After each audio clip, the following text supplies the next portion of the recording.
Assalamualaikum warahmatullahi wabarakatuh. Waalaikumsalam warahmatullahi wabarakatuh. Netizat yang berbahagia, pada kali ini kita berjumpa untuk pertama kalinya di podcast LIM Magelang. Untuk kesempatan perdana kali ini kita akan membahas hal ihwal seputar kurban dan penyembelihan hewan. Tidak hanya kurban, nanti bisa untuk akikah, bisa untuk makan, bisa untuk pesta. Menurut aturan syariat Islam itu sebenarnya bagaimana? Kali ini kita dihadiri oleh Kiai senior kita, Kiai Mudrikul Muna. Kita sapa, Assalamualaikum warahmatullahi wabarakatuh. Waalaikumsalam warahmatullahi wabarakatuh. Beliau adalah salah satu alumni dari Pondok Pesantren Lirboyo, termasuk pembina di kepengurusan LIM Cabang Magelang, Lembaga Ittihadul Mubalihin atau Persatuan Dai-Dai Alumni Santri Lirboyo yang ada di Magelang. Bagaimana kabarnya Kiai? Alhamdulillah fi khair wa'afiyah. Wa'afiyah. Sudah menyembelih berapa kambing dan sapi untuk kurban tahun ini? Adalah. Ada cukup ya? Pegel ini. Cukup pegel. Nah, pertama yang akan kita bahas adalah berkaitan dengan sembelian. Itu nanti terkait siapa yang menyembelih, orang yang menyembelih itu seperti apa, sehingga nanti daging yang dihasilkan halal. Kemudian apa yang disembelih, bagaimana caranya dan alat-alatnya, serta hal ihwal lain yang mungkin diperlukan pengetahuannya bagi kita semua yang tidak lepas dari mengonsumsi daging hewan. Nah, untuk pertama kali ini Kiai, karena kita ini di Indonesia kan banyak sekali ragam suku budaya dan agama. Untuk umat Islam sendiri ini sebenarnya penyembelihan itu untuk orangnya itu apakah bebas, siapa saja orang yang menyembelih itu nanti kita boleh mengonsumsi atau sebenarnya ada ketentuan-ketentuan Kiai? Ya, terima kasih. Assalamualaikum warahmatullahi wabarakatuh. Waalaikumsalam warahmatullahi wabarakatuh. Mas Kiai Taha, Mas Kiai muda yang ganteng, pinter, baik hati. Ketika sendiri. Ini tokoh panutan kita ini. Baik kabarnya? Alhamdulillah, alhamdulillah baik. Kalau sama jenengan pasti baik. Alhamdulillah. Dan teman-teman semua yang saya hormati, langsung saja saya menyambung apa yang disampaikan oleh sahabat kita Mas Kiai Ahmad Muntaha berkaitan dengan teknis penyembelihan hewan kurban atau penyembelihan yang lain, mungkin untuk akikah, untuk selamatan dan lain sebagainya. Tentu saja dalam syariat Islam itu pasti ada syarat-syaratnya, termasuk di dalam hal penyembelihan nanti ada 4 perkara yang harus terpenuhi, yang harus memenuhi syarat, yang mana 4 perkara ini adalah tata cara menyembelih, kemudian orang yang menyembelih, kemudian yang ketiga hewan yang disembelih, dan alat yang digunakan untuk menyembelih. Oh iya. Mungkin kita kupas satu-satu nih. Yang pertama terkait mungkin hewan ya. Ya, hewan yang diperlukan untuk disembelih. Oh ya. Apakah termasuk hewan apa? Ikan paus apakah? Nah, itu kan termasuk hewan juga. Nah, kuda laut dan kalau ada kuda laut kan. Ya, terima kasih. Untuk hewan yang khusus untuk kurban dan akikah ya, untuk hewan yang disembelih ini sudah ditentukan. Yang pertama adalah kambing. Kambing itu ada macam-macam. Ada kambing, kalau di dalam Jawa ada kambing bibas, ada kambing Jawa. Ya, kambing biasa. Ya. Kalau kambing bibas itu pokok sudah berumur 1 tahun lebih. 1 tahun menginjak tahun kedua. Itu kambing bibas. Oh, kambing bibas. Yeah. Kalau kita mungkin kambing gembel gitu. Wedhus gembel. Yeah. Itu umur 1 tahun menginjak tahun kedua atau yang sudah puel. Yang bahasa kitabnya mungkin apa, jazak yeah. itu sudah tanggal giginya. Okay. Itu meskipun belum berumur 1 tahun itu sudah cukup untuk kurban ataupun akikah. Kemudian yang kambing Jawa, kambing itu harus berumur 2 tahun masuk tahun ketiga. Atau lagi-lagi sudah canggal giginya. Tapi ini yang alami nggih. Karena mungkin nyun sewu ada salah satu pedagang yang kepingin cepat laku, akhirnya giginya itu dicabut dengan paksa. Jadi ada cabut gigi kambing itu banyak sekali di lapangan. Saya pernah melihat dengan mata kepala sendiri. Jadi pakai catut besi itu dicabut lah, itu dengan manta ta'ajala syai'an qabla awanihi oqiba bihirmanihi. Itu tentu saja tidak boleh itu. Berarti yang perlu dicatat ya, yang umumnya di masyarakat itu kan tandanya adalah poel atau giginya sudah tanggal, entah itu untuk hewan kambing gibas, gembel atau kambing Jawa, kambing biasa itu ya kan. Tapi catatan pentingnya dari keterangan Kiai Mudrikul Muna, Kiai Muna ini adalah itu tidak direkayasa, memang tanggal dengan sendirinya. Mungkin saja ya, mungkin biasanya semacam itu terjadi dalam usia 1 tahun untuk kambing gibas, 2 tahun untuk kambing biasa. Kemungkinan kan semacam itu. Akhirnya kan difahami demikian. Kemudian kalau untuk dihitung dengan tahunnya itu berarti kalau kambing biasa itu sudah 2 tahun. 2 tahun tentunya, karena ini agama hitungannya komariah mestinya komariah. Kemudian untuk yang kambing gibas itu 1 tahun penuh masuk di usia tahun kedua. Terus setelah itu kemudian ada lagi sapi. Lembu, ya.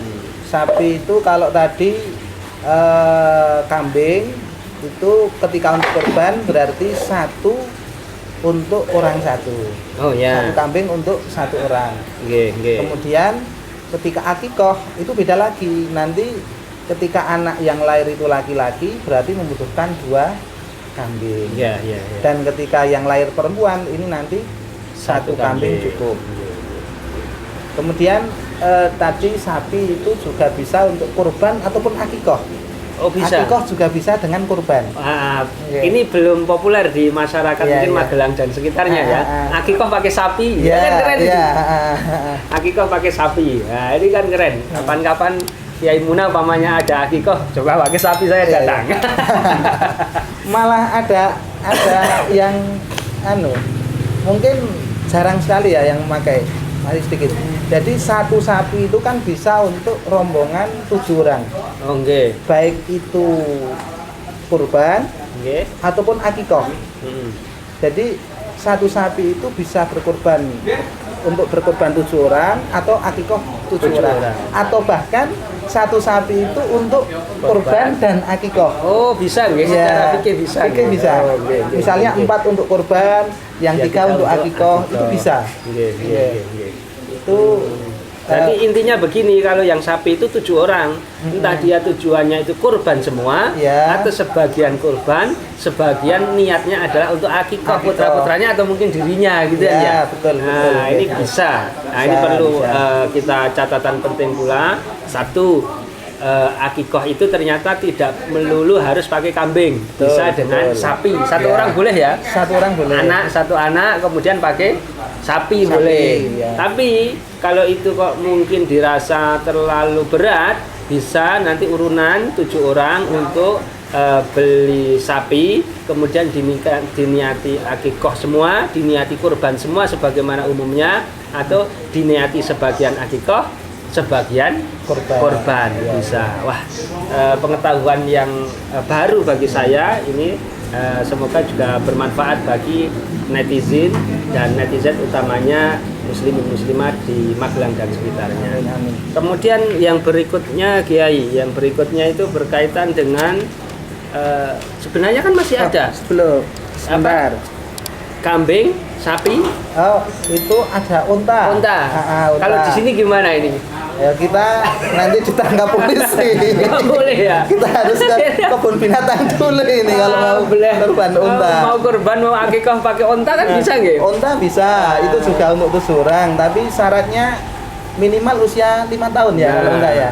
Nah itu kan, tapi yang jelas nggak mungkin ini, nggak mungkin. Nanti kita ke Magelang, ke Taman Kiai Langgeng atau ke Jogja di zoo, di kebun binatang, nah, kita malah berurusan dengan kepolisian yang berwajib. Mungkin kalau ada di daerah Kudus, Demak, mungkin kan sapi tidak umum di sana ya. Mungkin memakai kerbau. Kerbau itu sama dengan sapi. Termasuk sapi tadi nanti memasukkan kerbau, dan ini banyak terjadi di Demak, di Kudus ya. Cerita-ceritanya Sunan dulu itu ya. Sunan Kudus ya, bukan Sunan Kudus. Kemudian ada sedikit lagi Mas Kiai. Masalah hewan itu tentunya tidak sembarang hewan yang bisa untuk berkorban ya. Sudah kita ketahui jenisnya apa? Kambing Jawa, kambing apa? Domba. Kemudian sapi atau kerbau. Ada tiga inilah umumnya. Kemudian ini ada syarat. Tadi belum. Kalau sapi atau kerbau ini umur 2 tahun menginjak umur ke 3. Kemudian yang berikutnya syarat-syaratnya kita sudah ketahui, apa itu jenisnya, kemudian syarat umurnya tadi sudah dijelaskan. Sekarang adalah berkaitan dengan syarat apa lagi yang dibutuhkan untuk hewan yang kita gunakan untuk berkorban, untuk akikah. Untuk hewan yang digunakan untuk akikah atau korban, utamanya korban ya. Ini tentu saja harus hewan yang benar-benar sehat satu. Makanya Rasulullah bersabda, arbaun la tajuzu fil adahi faqala al awra bayyinun auruha wal maridatu bayyinun maraduha wal arja'u bayyinun qal'uha wal kasiru allati la tangko. Jadi ada empat hewan yang tidak boleh digunakan untuk berkorban. Yang pertama adalah hewan yang jelas-jelas buta. 1. Hewan yang jelas-jelas buta. Ya. 2. Hewan yang jelas-jelas sakit ya. Kemudian 3. Hewan yang jelas-jelas pincang ya. Kemudian 4. Hewan yang jelas-jelas kurus, tidak ada lemaknya. Berarti ada 4 hewan ternyata tidak boleh, meskipun itu sudah terpenuhi, itu berupa sapi, kambing atau kerbau, umurnya terpenuhi, tapi juga harus memenuhi minimal terhindar dari 4 hal ini.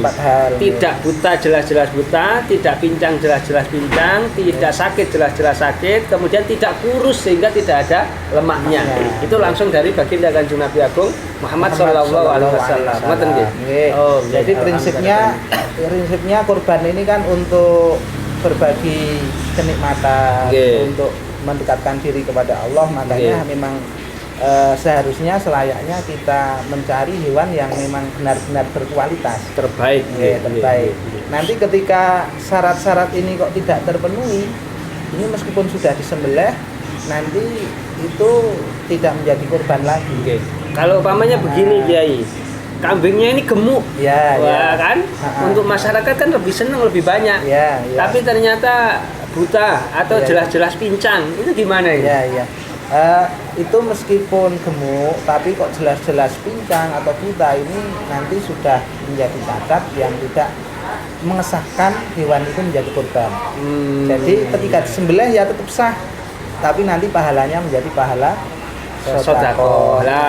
Ini pentingnya podcast LIM cabang Magelang ini, ya ini ada ilmunya ini.